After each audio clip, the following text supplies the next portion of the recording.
Tu t'es peut-être déjà posé la question, ou alors peut-être que tu as reçu une grosse somme d'argent et tu t'es dit, j'aimerais l'investir en bourse, mais est-ce que je pose tout d'un coup ou est-ce que j'étale sur un an? Ne t'embête pas, j'ai tout calculé pour toi et c'est exactement ce qu'on va voir dans cette vidéo. Alors, on prend en exemple que tu as 10 000 € et tu veux le placer sur le S&P 500. S&P 500, les 500 plus grosses entreprises des États-Unis. Et là, tu te dis, est-ce que je pose tout d'un coup ou alors est-ce que j'étale sur 12 mois? Allons d'abord voir l'exemple si tu plaçais tout d'un coup. Pour cette étude, j'ai pris l'exemple du S&P 500 parce que c'est l'indice le plus connu. Mais en soi, tu peux faire le calcul sur le Nasdaq, sur le MSCI World ou alors complètement autrement, sur de la crypto-monnaie, sur de l'action, comme tu veux. Pour l'exemple, tu vas placer tes 10 000 € le 2 janvier 2025 et tu vas regarder le 2 janvier 2026 combien ils t'auront rapporté. Comme tu peux voir, la flèche bleue, c'est où tu as placé ton premier ordre d'achat. Donc tu as mis directement 10 000 €, donc le 2 janvier 2025. Au bout d'un an, ils t'auront rapporté 17,20%. Donc tu seras passé de 10 000 € à 11 720 €, soit un rendement donc de 17,20%. Ici, le but, c'est vraiment d'avoir placé tes 10 000 € ici, de ne pas du tout avoir investi même dans cette baisse ou alors vendu dans cette baisse, absolument pas, de juste te dire, voilà, un an après, combien j'ai. Je vais te donner du coup quelques avantages et inconvénients à cette stratégie, donc de tout placer d'un coup. L'avantage, c'est que c'est très simple. Tu oublies complètement ton capital, tu n'as pas à aller regarder, tu n'as pas à te connecter sur le broker, c'est très simple.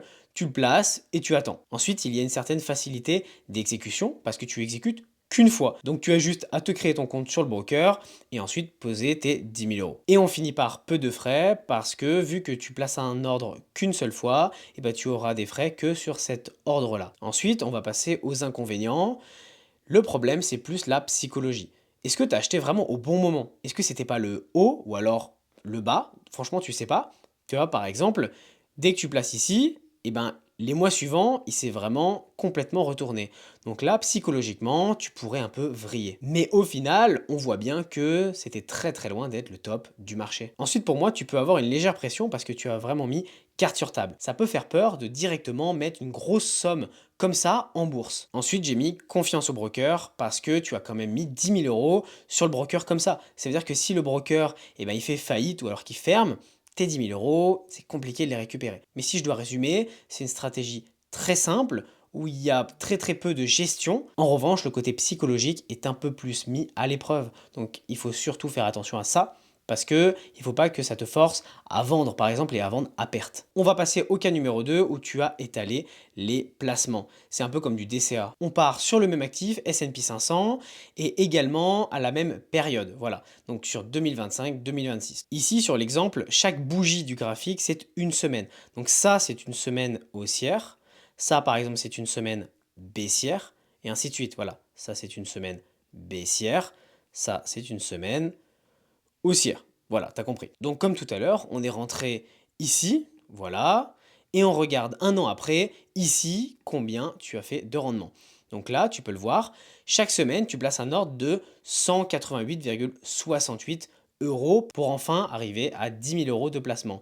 Tu aurais eu un rendement de 14,01%, ce qui correspond à 11 401 €. Si on compare les deux rendements, oui, effectivement, l'autre, tu as eu un rendement plus important, mais il y a un aspect qu'il faut vraiment pas prendre à la légère, c'est la psychologie. J'arrête pas d'en parler dans mes vidéos de la psychologie, mais c'est tellement important et c'est surtout sous-coté. On va passer au côté positif et négatif de cette stratégie. Donc déjà les côtés positifs, bah en fait t'achètes tout le temps. En bas, en haut, et là je te le montre ici avec cette ligne. C'est une ligne que j'ai tracée comme ça, mais c'est ta ligne d'achat moyen. Ça veut dire que tu as acheté ici, tu as acheté là, tu as acheté là, là, et ça te crée donc une moyenne d'achat, ce qui fait que tu as profité de cette baisse. Et à un moment, tu as investi de l'argent ici. Ça veut dire vraiment en bas par rapport à l'autre stratégie où tu n'as pas du tout touché à ton argent. Ce qui veut dire que tu n'as pas profité de cette baisse qui te fait un petit boost. Ensuite, j'ai mis un avantage de gestion.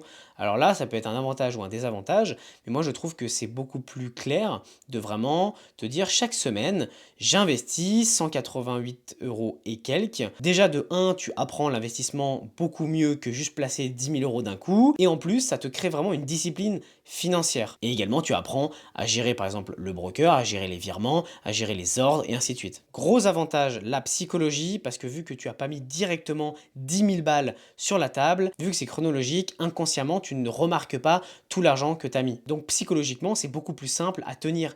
Et en plus, ici, je vais encore te reparler de la baisse. Et ben, tu vas voir que tu vas placer des ordres dans ces zones-là, ce qui fait que tu ne louperas pas des opportunités de baisse. Et ça, c'est super important. Et c'est pour ça que là, la psychologie est beaucoup mieux gérée que directement mettre 10K sur la table, même si le rendement est un petit peu inférieur. Et effectivement, le contraire de l'autre, c'est que là, tu n'as pas mis all-in sur ton broker, ce qui veut dire que, imaginons ton broker au bout de 6 mois de dépôt, il fait faillite ou alors le broker il ferme, et ben tu auras soit perdu, soit tu pourras peut-être les récupérer, mais c'est souvent un peu compliqué. Mais en soi, tu auras perdu entre guillemets que 5 000 euros par exemple et non 10 000 euros. Et ça, déjà, c'est quand même un point très important que pour moi on ne souligne pas. Mais certes, oui, tu mets dans des brokers qui sont régulés, qui sont safe, mais on ne sait pas, il y a peut-être une loi qui peut passer, on n'en sait rien. La France, c'est quand même très compliqué à ce niveau-là. Ensuite, au niveau des points négatifs, effectivement, on a des frais un tout petit peu plus élevés, parce qu'à contrario, là, on passe des ordres toutes les semaines,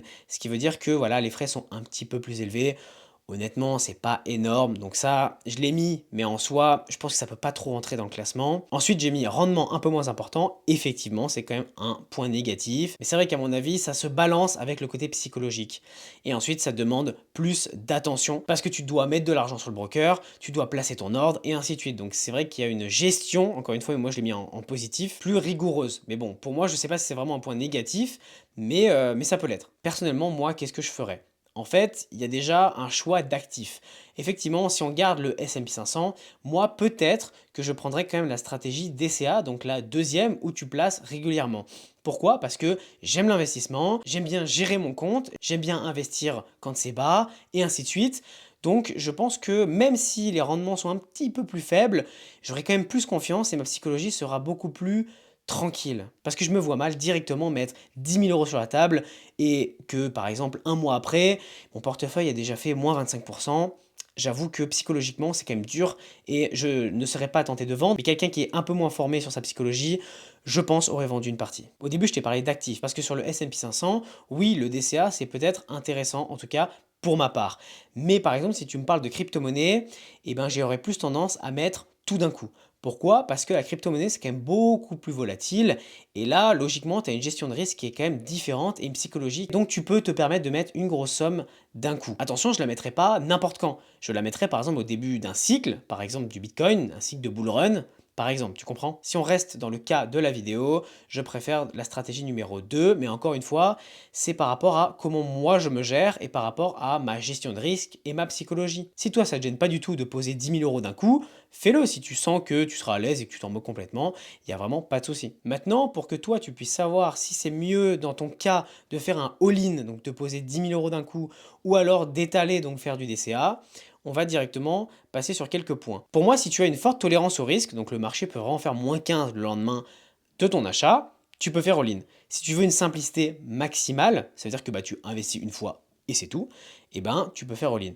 Et pour finir, si tu investis rarement et que tu veux juste faire fonctionner de l'argent parce que tu as reçu 10 000 euros d'un véhicule, par exemple, tu peux faire all-in. Par contre, à contrario, si tu as peur du mauvais timing, ça veut dire que tu n'es pas prêt à voir un moins 15, moins 20, moins 25% juste après ton achat, et ben c'est peut-être du DCA qu'il faudrait faire. Tu veux transformer une baisse en opportunité, ça veut dire que voilà, le marché il chute, tu pourrais même augmenter tes investissements dès que le marché il chute. Je te prends rapidement un exemple. Ici, dans ce cas-là, et ben tu es à peu près à 180 euros par semaine, mais tu peux te dire, ok, et ben là, vu que le marché chute bien, et ben là, par exemple, sur cette semaine-là, je vais mettre peut-être 300 euros d'un coup. Voilà. Pourquoi pas? Quand le marché remonte de plus en plus, et ben tu te dis, ok, je vais essayer de mettre un peu moins. Vu que j'aurais mis beaucoup plus dans la baisse, et ben j'aurais évidemment à mettre un peu moins ici. T'as compris? En fait, tu peux aussi moduler ton DCA. Et c'est pour moi le plus important et ça s'appelle de l'optimisation de DCA. Ensuite, si tu veux investir sereinement et safe, parce que voilà, le marché peut quand même bouger de plusieurs pourcents. Encore une fois, c'est de la psychologie. Le DCA, c'est fait pour toi. Et pour finir, si tu veux vraiment créer une habitude d'épargne, ça veut dire que tu apprends en fait la discipline financière, c'est de placer régulièrement des ordres et également pourquoi pas mettre un peu plus quand ça baisse et ainsi de suite, donc de l'optimisation des CA, et ben le DCA est complètement fait pour toi. Grâce à ça, tu peux te situer et tu peux savoir si toi, dans ton cas, tu préfères faire un all-in ou alors faire de l'achat étalé. Si tu as une grosse somme à placer ou alors que tout simplement tu veux faire fructifier ton argent régulièrement, on peut parler ensemble et je peux potentiellement t'aider avec ton projet d'investissement. Je te laisserai cliquer sur le premier lien en description, je serai ravi de discuter de ton projet. J'espère que cette vidéo t'a plu, tu peux me faire des retours en commentaire et moi je te souhaite une bonne journée.